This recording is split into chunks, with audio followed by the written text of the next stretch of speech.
Abra su Biblia en el capítulo 5 de Nehemías. El tema de este libro lo encontramos en Nehemías 2:20. Y en respuesta les dije, el Dios de los cielos, Él nos prosperará, y nosotros sus siervos nos levantaremos y edificaremos. Permítame enfatizar algo que ya he dicho antes. Cuando los hijos de Dios se ponen a trabajar de acuerdo a la voluntad de Dios, el diablo y sus demonios se ponen a trabajar para detenerlos. Y el diablo inspiró ciertas filosofías y ocasionó problemas para impedir que Nehemías, como hombre de Dios y líder de su pueblo, reconstruyera el muro de Jerusalén. ¿Cuáles fueron algunas de las artimañas que usó el diablo contra Nehemías? Primero, trató la mofa, burlándose del trabajo que hacían. Pero como eso no dio ningún resultado, usó las amenazas, el peligro. Pero en eso también fracasó. El siguiente paso diabólico, ¿cuál fue? La división. Dividir a la gente en su manera de pensar y de sentir. Y justo en la mitad del programa de reconstrucción hubo división por asuntos financieros. Nehemías capítulo 5, los 5 primeros versos. Entonces hubo gran clamor del pueblo y de las mujeres contra sus hermanos judíos. Permítame hacer una pausa aquí para enfatizar que el diablo prefiere 1000 veces el empezar argumentos y discusiones dentro de la iglesia que vender litros y litros de licor. La palabra clamor en este versículo significa griterío, voces airadas, discordia. Pero sigamos leyendo. Había quien decía, nosotros, nuestros hijos y nuestras hijas, somos muchos. Por tanto, hemos pedido prestado grano para comer y vivir. Y había quienes decían, hemos empeñado nuestras tierras, nuestras viñas y nuestras casas para comprar grano a causa del hambre. O sea que había hambruna en la tierra. La inflación era tremendamente alta y era difícil conseguir alimentos. Y había quienes decían, hemos tomado prestado dinero para el tributo del rey sobre nuestras tierras y viñas. Hoy quiero hablar sobre la fórmula de Dios para la libertad financiera. Alguien ha dicho que el nervio más sensitivo del cuerpo humano es aquel que conecta el cerebro con la billetera. Creo que eso puede ser verdad. Sé que cuando se habla de finanzas, la gente escucha con atención, pero nerviosamente. Estoy convencido que toda escritura es dada por inspiración de Dios y que es provechosa y útil. Pero para que sea provechosa para nosotros hoy, debemos hacernos 3 preguntas. Primera, ¿qué significó entonces? Segunda, ¿qué significa hoy? Y tercera, ¿qué significa para mí personalmente? En el capítulo 5 de Nehemías descubrimos por lo menos 2 cosas. Primero, el problema de la esclavitud financiera. Y segundo, los principios de la libertad financiera. Veamos primero la esclavitud financiera de la gente en tiempos de Nehemías. Algunas personas dicen que la Biblia está pasada de moda.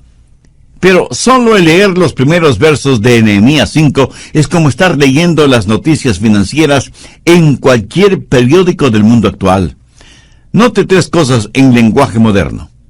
Primero, luchas, problemas y divisiones en el mundo financiero. Segundo, había escasez de productos, y los que había eran muy caros, y era difícil conseguirlos, aún en el mercado negro. Tercero, la gente estaba hipotecando sus propiedades por segunda o tercera vez para tener dinero para comprar alimentos. ¿No le parece esto un fidedigno retrato de lo que nos sucede en la actualidad? Estamos hablando de depresión, de esclavitud financiera, cuando usted tiene que hipotecar su casa para poder alimentar a su familia. Pero no solo eso, sino que estaban ahogados en deudas. Mire Nehemías 5:4. Y había quienes decían, hemos tomado prestado dinero para el tributo del rey. O sea, tuvieron que endeudarse para pagar sus impuestos. ¿Se imagina? Pedir dinero prestado para pagar impuestos. Note que los impuestos gravosos no son ninguna cosa nueva. Existen desde hace mucho, mucho tiempo. Impuestos altos y deudas muy grandes. El tener deudas es una cosa terrible. Estar bajo esclavitud financiera es algo devastador. Gastar mucho más de lo que se gana es, mi amigo, una verdadera locura. Las deudas financieras siempre significan esclavitud financiera, pero eso no es el plan de Dios para sus hijos. Al margen de Nehemías 5, anote Deuteronomio 28, del 1 al 14. Descubrirá que Dios no quiere que usted sea el que debe, sino el que preste. Dios no quiere que usted sea cola de ratón, sino cabeza de león. Dios quiere bendecir a su gente sobre todas las naciones de la tierra y quiere darles libertad financiera. Pero muchos no tienen esa libertad financiera. Por el contrario, están en esclavitud financiera y ese es el plan de Satanás, porque no han entendido ciertos principios espirituales de libertad financiera. El diablo quiere mantenerlo en esclavitud y a él no le importa qué clase de esclavitud. Solo le interesa que esté en esclavitud. ¿Está usted viviendo en esclavitud financiera? Escuche las 10 marcas de esclavitud financiera y vea si usted se identifica con alguna o algunas de ellas. Primero, cuando por falta de fondos adquiere a crédito los gastos diarios. Segundo, cuando deja de pagar el próximo mes algo que debe pagar ahora. Tercero, cuando pide dinero prestado para pagar impuestos o la hipoteca. Cuarto, cuando no tiene ni la menor idea de cuánto debe. Quinto, cuando sus acreedores le llaman repetidamente para que les pague. Sexto, cuando saca de sus ahorros para pagar cuentas actuales. Séptimo, cuando solicita un préstamo grande para pagar préstamos pequeños. Octavo, cuando usted y su cónyuge discuten acaloradamente sobre finanzas. Noveno, cuando comienza a pensar en formas deshonestas de pagar deudas. Y décimo, cuando le es difícil el dar sus diezmos y ofrendas para Dios. Escúcheme, no estoy diciendo que una persona que hace estas cosas está fuera de contacto con Dios. Hay muchas personas que aman honestamente a Dios y sin embargo caen en esta trampa. Al diablo le fascina cuando usted es esclavo de esta manera de actuar y de hacer, como hijo de Dios. La gente en tiempos de Nehemías estuvo bajo esclavitud financiera y estaban frustrados, tanto que se volvieron unos contra otros. Estaban haciendo un trabajo para Dios de acuerdo a la voluntad y al plan de Dios. Sin embargo, había algunos en esclavitud financiera y se sintieron frustrados e irritados y se volvieron unos contra otros. Eso no fue parte del plan de Dios, pero esa era la manera en que el diablo trabajó, dividiendo a la gente de Dios, para que no hiciera lo que Dios les había dicho hacer. Ahora, debo aclarar que no solo la gente pobre puede estar en esclavitud financiera. La gente rica también puede estarlo. Leamos Nehemías 5, versos del 6 al 8. Y me enojé en gran manera cuando oí su clamor y estas palabras. Entonces lo medité y reprendí a los nobles y a los oficiales y les dije, exigís interés cada uno a vuestros hermanos. Y convoqué contra ellos una gran asamblea y les dije, nosotros según nuestras posibilidades rescatamos a nuestros hermanos judíos que habían sido vendidos a las naciones, y vosotros vendéis aún a vuestros hermanos, y serán vendidos a nosotros. Y callaron, pues no tuvieron que responder. Verá, en la ley de Moisés estaba escrito que ningún judío podía cobrar intereses a otros judíos. A un gentil sí, pero a un judío no. Eso lo establece claramente la ley. Pero estos judíos estaban quebrantando la ley y estaban cobrando enormes intereses a su propia gente y poniéndoles bajo esclavitud financiera, y esto realmente disgustó enormemente al profeta de Dios. Por eso los reunió y les leyó la palabra de Dios y les dijo que dejaran de hacer aquello que iba en contra de la ley. Aquellos judíos ricos que estaban aprovechándose de la situación eran tan esclavos de las finanzas como los pobres a quienes explotaban. Escúcheme, el dinero es un maravilloso siervo mientras lo tenemos como siervo, pero es un amo insensible y exigente cuando permitimos que se convierta en nuestro amo. ¿Tiene usted más fe en el dinero y en las cosas materiales que en Dios?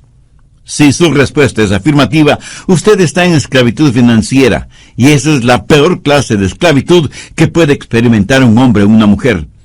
Si usted quiere saber cuán rico es, sume todas las cosas que el dinero no puede comprar y que la muerte no puede destruir. Eso, mi amigo, eso es genuina y verdadera riqueza. Tiene ambiciones y metas en su vida que no están encuadradas dentro de la voluntad de Dios. Hay cosas que quiere hacer con su dinero, proyectos financieros, y que tendría vergüenza de invitar a Jesús a que sea parte de eso. Si es así, usted está en esclavitud financiera. Tiene usted un ardiente deseo de poseer dinero y ser muy rico lo más rápidamente posible, sea como sea y caiga quien caiga. Si es así, mi amigo, usted está en esclavitud financiera. Compromete su ética y sus valores cristianos y fracasa en cumplir y honrar obligaciones morales. Si es así, usted está en esclavitud financiera. Me conmovió mucho la noticia de prensa acerca de un muy distinguido hombre de negocios que renunció a la presidencia de una importante institución por no creer y por lo tanto negarse a promocionar la construcción de un nuevo casino. Y di gracias a Dios por este hombre. Y aunque la institución tenía legalizados todos los papeles, o sea que estaba actuando dentro de los parámetros de la ley, este hombre tuvo firmes y fuertes convicciones espirituales, morales y éticas como para no querer ser parte de eso y prefirió renunciar.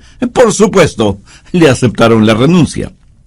Alguna gente muy pobre está en esclavitud financiera. Alguna gente muy rica está en esclavitud financiera. El diablo las tiene a todas. A los primeros los esclaviza por la falta de dinero y a los segundos los esclaviza por el exceso de dinero. Nehemías estaba realmente enojado con los judíos ricos y los nobles que estaban extorsionando a sus propios hermanos. Y en el verso 14 les llama la atención para que vean cómo él vivía. Nehemías no fue la clase de líder que dice, no hagan lo que yo hago, hagan lo que yo digo. Él fue la clase de líder que, como el apóstol Pablo, pudo decir, seguidme, porque yo sigo a Cristo.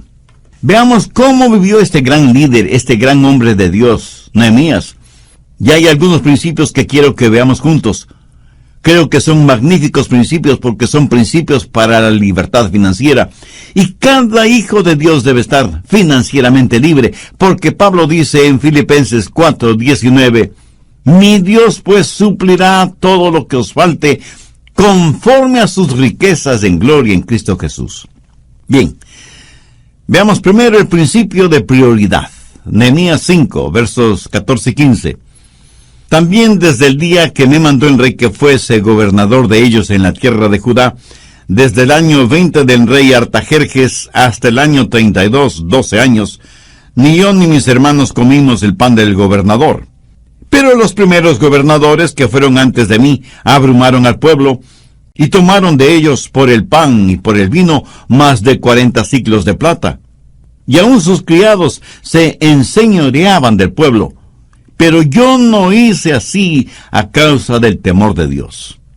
Aquí Nehemías dice que, habiendo sido nombrado gobernador de ese territorio por el mismo rey Artajerjes, tenía todo el derecho de cobrar impuestos al pueblo para cubrir sus necesidades personales. O sea, tenía derecho a un salario, tal y como los anteriores gobernadores lo habían hecho.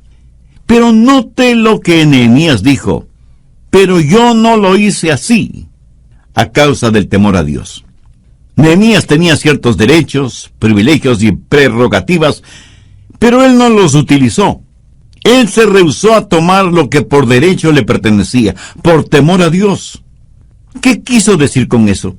Que estando en tal estado de emergencia y habiendo tantos problemas, él estaba decidido a olvidarse de sus derechos, a fin de que Dios fuera glorificado. En otras palabras, él estaba poniendo a Dios primero. Tenía sus prioridades en orden. Dios es primero sobre todas las cosas. Mi amigo, mi amiga, ¿está usted dispuesto a hacer lo mismo? ¿Dispuesto a poner de lado sus derechos financieros y darle el primer lugar a Dios? ¿Desea usted libertad financiera? Pues mire lo que Jesús dice al respecto en Mateo 6:33. Mas buscad primeramente el reino de Dios y su justicia, y todas estas cosas os serán añadidas. El Dios Todopoderoso no trabajará desde un segundo lugar. Y mientras usted tenga su negocio, sus planes, sus deseos, su familia, sus ambiciones como cosa prioritaria en su vida, nunca tendrá libertad financiera. Pero Jesús ha prometido que si usted tiene sus prioridades con Dios como la primerísima prioridad, y busca primero el reino de Dios y su justicia, todas las cosas correctas que anhela le serán concedidas. Ese es el principio de prioridad. Nehemías miró a las cosas que pudo haber hecho o tenido, pero no las quiso ni las tuvo porque quería glorificar a Dios. El temor de Dios, la voluntad de Dios, significó más para él que ninguna otra cosa. Si el dinero es su meta, si el dinero es su Dios, usted nunca tendrá libertad financiera. Si usted no pone a Dios en el primer lugar, usted es un necio que está jugando un juego en el que siempre perderá. Un hombre cierta vez dijo: es muy difícil para mí esto de confiar, de tener fe. Yo manejo realidades. Y realidad es lo visible, lo palpable. Bueno, sí y no. ¿Es su casa real? ¿O los muebles, o la ropa, o las flores, etcétera, etcétera?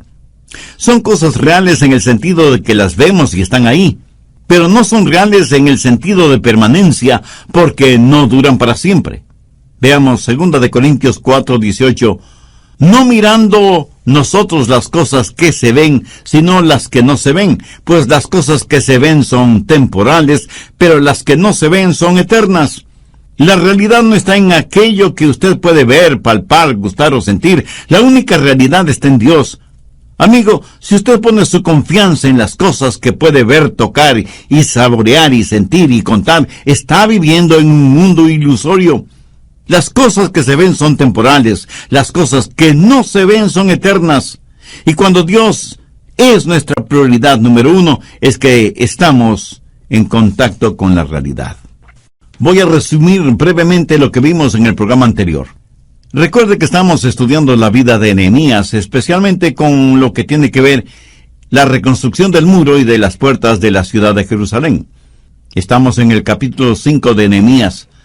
No se olvide que él era gobernador en el reino de Artajerjes en Persia y había escuchado de labios de aquellos que venían desde Jerusalén cómo la muralla y las puertas de la ciudad estaban destruidas. Nehemías, siendo un judío y hombre de Dios, sintió que su responsabilidad era hacer algo por su ciudad.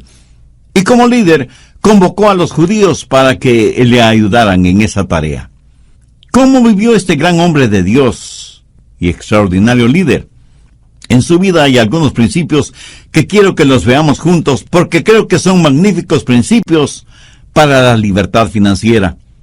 Y al término del programa anterior vimos el primer principio, el principio de la prioridad, o sea, tener como primerísima prioridad a Dios.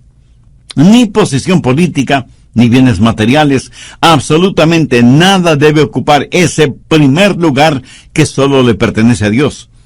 Y aunque Nehemías prestaba sus servicios como gobernador en un reino terrenal, era súbdito de un rey y un reino celestial. Entonces, el primer principio fue el principio de prioridad. Segundo, el principio de industriosidad o de laboriosidad. Nehemías 5:16.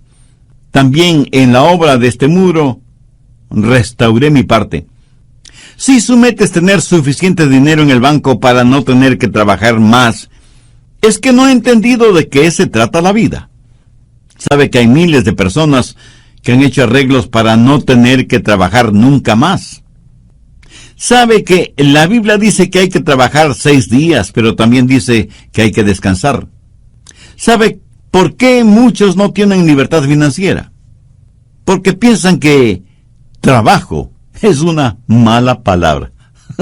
En serio.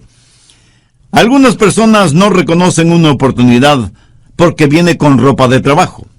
Hay mucha gente, aún en círculos religiosos, que buscan posiciones importantes, pero que no signifiquen demasiado trabajo.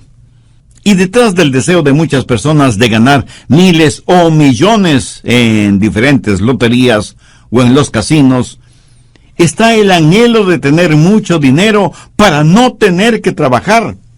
Se olvidan que significa aún más trabajo el cuidar el dinero. Nehemías financieramente estaba muy bien, debido a su alto cargo en el gobierno del rey, pero no tuvo ninguna vacilación de ir hasta Jerusalén y ponerse ropa de trabajo para reconstruir el muro. ¿Sabe cuál es el verdadero problema, especialmente en países desarrollados, afluentes y ricos? Que muchas personas viven exclusivamente de la ayuda que les da el gobierno. Y como reciben dinero sin trabajar, piensan que serían unos verdaderos tontos si buscaran trabajo, porque el gobierno dejaría de darles lo que les da.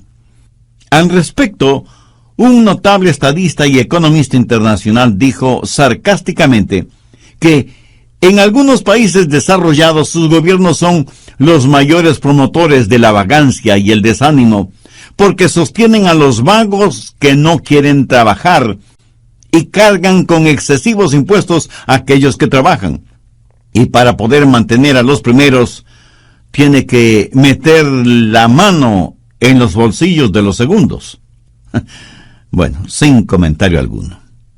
En el nivel económico usted no puede legislar para que la gente tenga libertad financiera.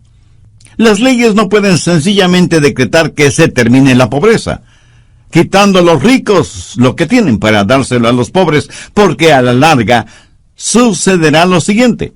Los pobres llegarán a ser ricos y por supuesto los ricos llegarán a ser pobres. Entonces habrá que quitarles a los nuevos ricos para poder dárselo a los nuevos pobres. Y ese es un círculo vicioso ad infinitum. No se puede multiplicar la riqueza dividiéndola. El gobierno no puede dar nada a nadie sin antes haber quitado a los demás algo de lo que tienen y en el proceso haber guardado algo para sí mismo. Aquello que un hombre recibe sin haber trabajado, otro hombre trabajó y no recibió la totalidad de su trabajo porque le quitaron para darle al que no trabajó. No hay nada que pueda desanimar más a un ser humano que esta situación, la cual mata toda iniciativa, todo intento de superación, todo afán de progreso. Alguien muy sabiamente dijo que el progreso de un individuo significa, primero, el progreso de su familia, segundo, el progreso de su ciudad y tercero, el progreso de su país. ¿Por qué nadie querrá esforzarse si el fruto de su trabajo va a servir para mantener a vagos y ociosos profesionales? El principio de la libertad financiera empieza con trabajo, seguido de industriosidad o laboriosidad. ¿Qué es lo que hizo Nehemías? Primero puso a Dios en primer lugar. Segundo, puso manos a la obra. No tuvo ningún temor de ponerse la ropa de trabajo y ensuciarse las manos. Tercero, el principio de integridad. Nehemías 5:16. También en la obra de este muro restauré mi parte. Y no compramos heredad. ¿Qué es lo que está diciendo Nehemías? Este era un tiempo de depresión económica, pero Nehemías tenía una muy importante cuenta bancaria. Aprovechando las circunstancias, él pudo haberse enriquecido muchísimo invirtiendo su dinero en bienes raíces. Pero no lo hizo. Recuerde que No todo lo que es legal es correcto. Nehemías rehusó el sacar ventaja de los problemas de los otros y no quiso saber nada de hacerse rico, aprovechando la necesidad y la angustia de los demás. Busque Proverbios 28:20. El hombre de verdad tendrá muchas bendiciones, mas el que se apresura a enriquecerse no será sin culpa. ¿Es usted honesto, aunque le cueste financieramente? ¿Es usted capaz de vivir, actuar, hacer todo con integridad? Nehemías fue esa clase de hombre. Practicó el principio de prioridad al poner a Dios primero en todo. Practicó el principio de laboriosidad. Estuvo listo para el trabajo de reconstrucción del muro. Practicó el principio de integridad, viviendo una vida honesta, transparente, íntegra. Cuarto, el principio de generosidad. Nehemías 5:17. Además, 150 judíos y oficiales y los que venían de las naciones que había alrededor de nosotros estaban a mi mesa. Lo notó. Es casi increíble. 150 personas a la mesa. ¿Cómo le gustaría a usted tener 150 invitados a comer en su mesa cada día? Y por 12 años. No me conteste. Creo que sé la respuesta. Ahora, ¿quién pagaba todos esos gastos? ¿El gobierno? No. Nehemías cubría todos esos gastos. Pero note también que a más de los 150 siempre había invitados con ellos y los que venían de las naciones que había alrededor de nosotros. ¿Qué les daban de comer? ¿Una hamburguesita? ¿Un perro caliente? ¿Unos taquitos? ¿O unas enchiladas? No. Mire el verso 18. Y lo que se preparaba cada día era un buey y 6 ovejas escogidas. También eran preparadas para mí aves. Y cada 10 días vino en abundancia. Y con todo esto nunca requerí el pan del gobernador, porque la servidumbre de este pueblo era grave. ¡Qué gran hombre, qué gran líder fue Nehemías! No les dio de comer cosas insignificantes. Para decenas y decenas de personas hizo preparar la mejor comida, pagando todo con su propio dinero, sin recurrir a ayuda financiera de parte del gobierno. Obviamente, Nehemías debió haber sido un hombre muy rico. Pero el asunto importante es que él había aprendido lo que cientos de años después dijera el apóstol Pablo, más hablando hasta ahora. Porque en las prioridades de Nehemías, Dios ocupaba el primer lugar. Nehemías fue un líder que, aunque era muy importante en el reino de Artajerjes, dio ejemplo de laboriosidad, trabajando junto a los demás en la reconstrucción del muro de Jerusalén. Además, fue un verdadero hombre de Dios que vivió con absoluta integridad. Por lo tanto, no debe asombrarnos que Dios le colmará de bendiciones materiales. De alguna manera, Nehemías practicaba lo que el Señor Jesús diría siglos más tarde: dad y se os dará. Medida buena, apretada, remecida y rebosando, darán en vuestro regazo. ¿Sabe? Nadie puede dar más que Dios. Y Nehemías sabía eso. Y porque Dios fue generoso con él fue generoso con los demás.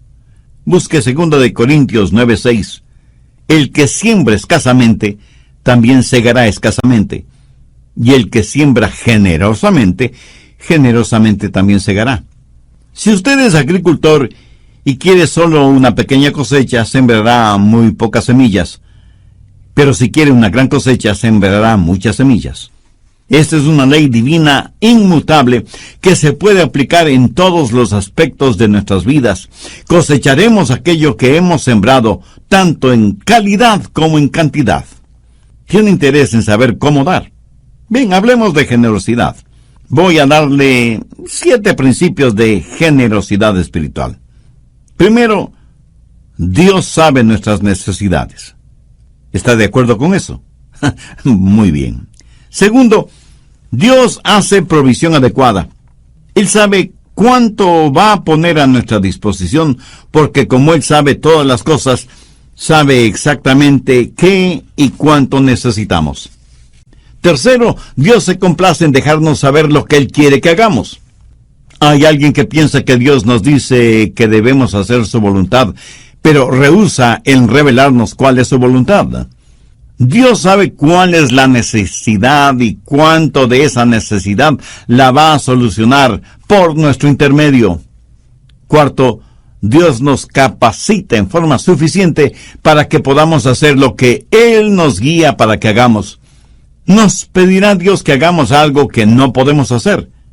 Por ejemplo, ¿cree usted que Dios me pediría que salte sobre un edificio de 10 pisos cuando Él sabe que no me ha dado la habilidad atlética como para saltar ni siquiera una valla de 1 metro de altura? Escuche, cualquier cosa que Dios me pide que haga, Él me dará la habilidad y la capacidad para hacerla. En cualquier labor o responsabilidad, Dios me mostrará cuál es la parte que Él quiere que yo haga, y Él mismo me capacitará para que yo pueda realizarla. Quinto, Dios nos pide que demos de aquello que Él nos ha dado. Cuando doy de los ilimitados recursos de Dios, en vez de dar de mis muy limitadas finanzas, todo lo que tengo que hacer es saber que Dios quiere que lo haga. Si Dios me dice, Adrián, quiero que des $10,000 a determinada organización cristiana, yo probablemente tragaré saliva 10,000 veces. Pero le puedo asegurar lo siguiente: si Dios me dice que done $10,000, Él tendrá que dármelos para cumplir ese propósito, y Él me los dará, si es que soy un cristiano que vivo en el Espíritu y camino en integridad. Sexto, dar generosamente requiere el poder de Dios. Usted no puede hablar de este tema con los no creyentes. A veces cuando nos humillamos delante de Dios y le preguntamos qué es lo que Él quiere que nosotros hagamos, y cuando Dios revele eso en nuestro corazón, le agradecemos porque Él nos capacitará para hacerlo. La verdadera generosidad siempre glorificará a Dios y hará que el creyente crezca. Yo creo que esa fue la clase de generosidad que Nehemías practicó. ¿Por qué? Porque él estuvo en contacto con Dios día tras día. Lo mismo estando en el palacio que estando en la muralla. Cuarto, el principio de dependencia. Nehemías 5:19. Acuérdate de mí para bien, Dios mío, y de todo lo que hice por este pueblo. ¿Cree usted que Dios se olvida de su generosidad? De ninguna manera. Nehemías dependía de las promesas de Dios.